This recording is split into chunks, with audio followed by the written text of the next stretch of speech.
একটু ধৈর্যের সাথে বসে দাঁড়ান, একটু ধৈর্যের সাথে দাঁড়ান, কেউ আসবে না সামনে।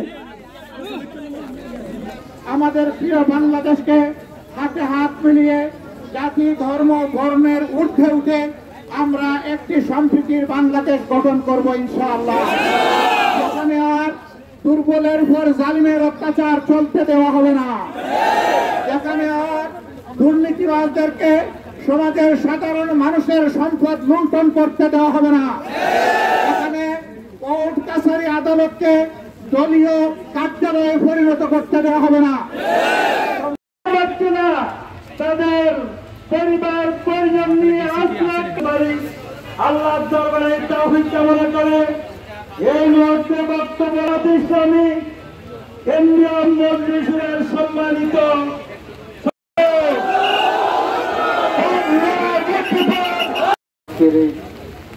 স্থান বিতরণ অনুষ্ঠানের সম্মানিত সভাপতি, বাংলাদেশের ছাত্র জনতার বুকে বিসমিল্লাহির রহমানির রহিম।